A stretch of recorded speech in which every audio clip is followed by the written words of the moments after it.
चिरैया प्रखंड का पहला ऐसा जो पंचायत समिति है जिन्होंने इतिहास रचने का काम किया है। इन्होंने जितना काम करा दिया है उतना चिरैया प्रखंड में हमको नहीं लगता है कि इतना कोई पंचायत समिति इतना काम कराए हुए हैं। और ये जो शिक्षा से रिलेटेड है, शिक्षा से रिलेटेड इन्होंने जितना काम कराया है उतना आप अनुमान भी नहीं लगा सकते। जो परिचय का पात्र जो हम लोग बने हैं, तो बहुत बहुत धन्यवाद। ये शिक्षा के पात्र क्या है कि समाज हित में जो आज के बहुत सारे वंचित गरीब शोषण युक्त जो बच्चे हैं जिनके मदर फादर्स एजुकेशन शेयर करने लायक नहीं रह पाए हैं, तो मैं वैसे बच्चे को जब से शिक्षा समिति का अध्यक्ष, तो मैं चुनाव जीतने के बाद मैं ब्लॉक स्तर पर मैं बना हूँ, वहाँ से चुनाव जीता हूँ।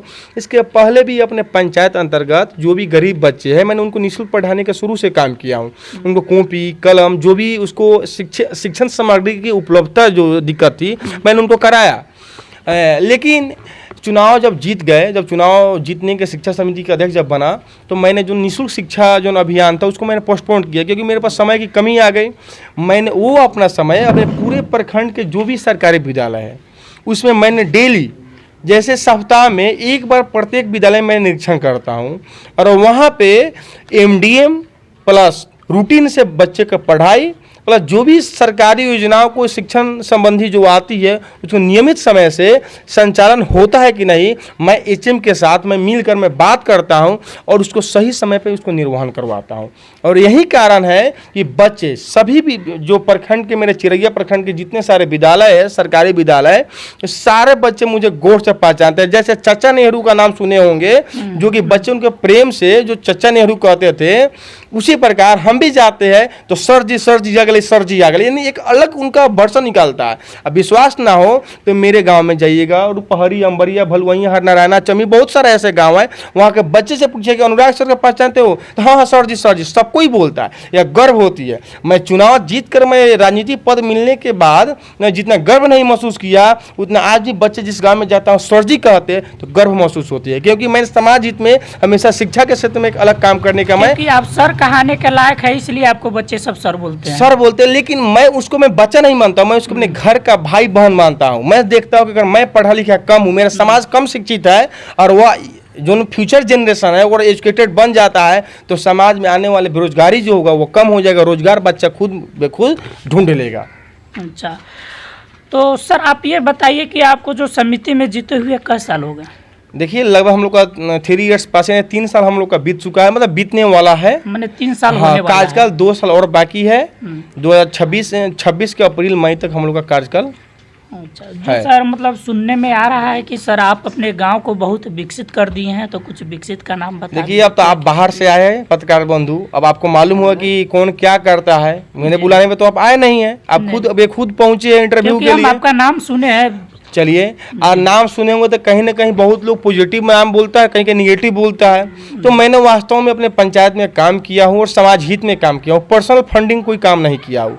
आप जिस मोहल्ले में जाइएगा वहाँ समाज हित में ही काम किया हूँ।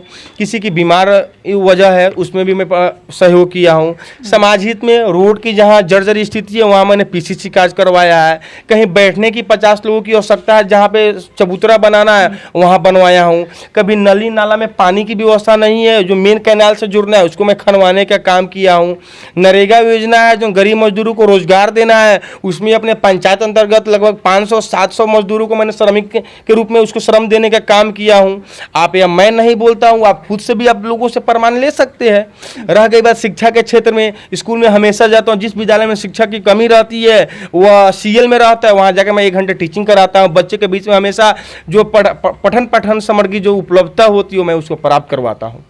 अच्छा सर, आप मतलब सुनने में मतलब आ रहा है कि सर आप जो गरीब लड़की का शादी होता है तो उसमें आप दान पुण्य भी बहुत। देखिए पिछले चुनाव राजनीति में आने से पूर्वकालीन में हम सभी का कुछ अपना एक ग्रुप था, हिंदू युवा एकता, हम जिसका अध्यक्षता अरुण सोनी जी करते थे रूपहारा के। तो हम सभी लोग मिलकर वहाँ पे एक बार 51 लड़की का शादी ग्रुपिंग हुआ था, फिर सेकेंड में भी 51 लड़की का लोग शादी, 51 कन्याओं का सामूहिक विवाह हम लोग करवाने का प्रयास किया था और सफल भी हो गया।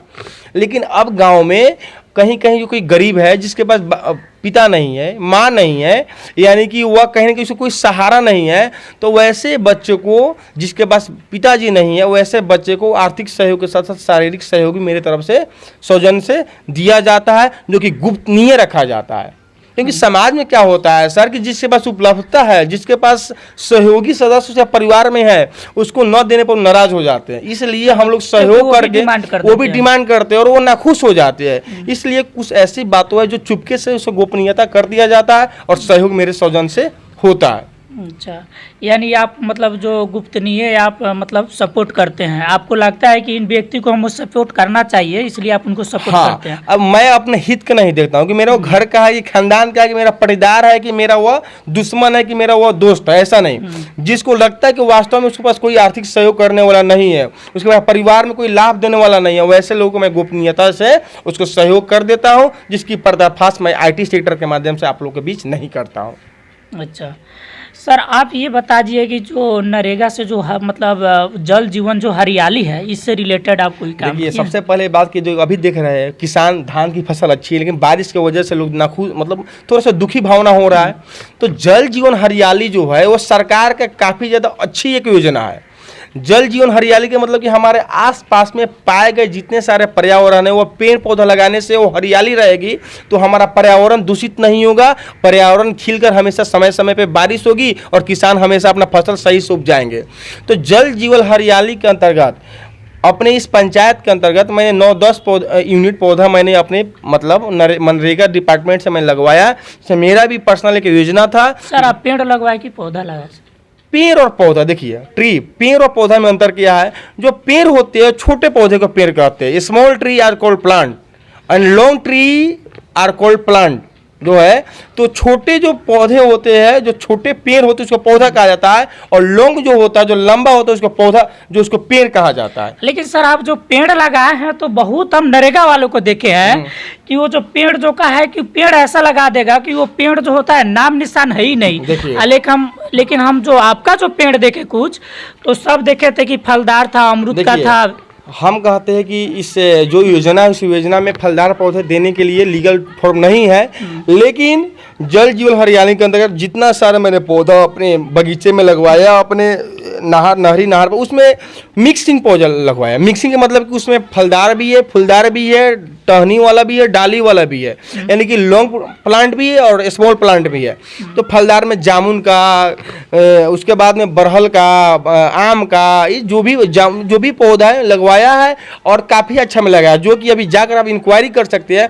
पौधा की भी मात्रा सही है और पौधा का जो उसका हरियाली, जो उसका हरी है, वो भी काफ़ी ज़्यादा लॉन्ग प्रोसेस में भाग रही है। अच्छा सर, पेड़ लगाने का मकसद क्या है आपका, इसके पीछे राज क्या है? देखिए, आप देख रहे हैं कि आज के इस पर्यावरण में कितना दूषित हवा, दूषित जो भी है पर्यावरण में जो बीमारी है, बहुत सारे समाज में देख रहे हैं कि वहाँ पे हवा की कमी है, वहाँ पे CO2 ज़्यादा फैल रहा है, नियोन मतलब बहुत सारे वैसे जहरीले गैस है जो कि समाज हित में वह जहरीला प्रकोप बन रहा है, बीमारी का कारण बन रहा है।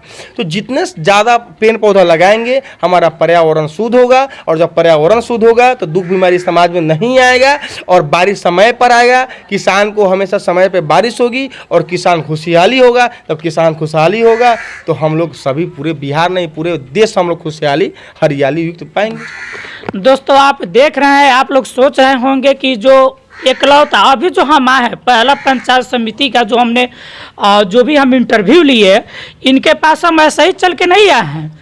आपको हम शुरू में बोल दिए थे कि ये चिरैया प्रखंड का पहला पंचायत समिति है जो विकास इतना मतलब कर दिए हैं, जो इनका जितना हम तारीफ करें उतना कम है। सबसे पहले इनका काम हमको कौन सा अच्छा लगा, क्योंकि इन्होंने जो पेड़ लगाए हैं, आज जो फलदार पेड़ लगा है ना, तो दूसरे को आप देख लीजिए नरेगा वाला का ऐसा पेड़ लगा दिया है कि उस पेड़ का कोई नामे निशान नहीं है और वो पेड़ होता भी नहीं है। तो आज जो है गर्मी का तापमान बढ़ गया है, क्यों? क्योंकि पेड़ नहीं है। पानी का नमी भाग गया है, क्यों? क्योंकि पेड़ नहीं है। और देख लीजिए वातावरण जो है, पर्यावरण अशुद्ध हो गया है, क्यों? क्योंकि पेड़ नहीं है। इसलिए आप भी पेड़ लगाइए, जीवन बचाइए, पेड़ ही सब चीज़ है। तो अनुराग जी, आप जाते जाते हमारे दर्शक को आप क्या कहना चाहेंगे? देखिए, आपके चैनल के माध्यम से सभी भारतवासियों को मैं बताना चाहूँगा कि राजनीति पद है या ना है, लेकिन पेड़ सबको ही लगाए। पेड़ जल जीवन, जो हरियाली है, पेड़ है तो हम है। ट्री इज आवर लाइफ, पेड़ ही हमारा जीवन है।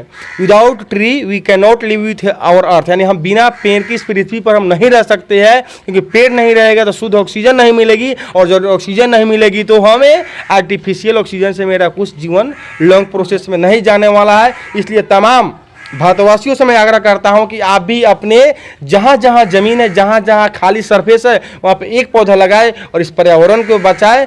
जय हिंद, जय भारत।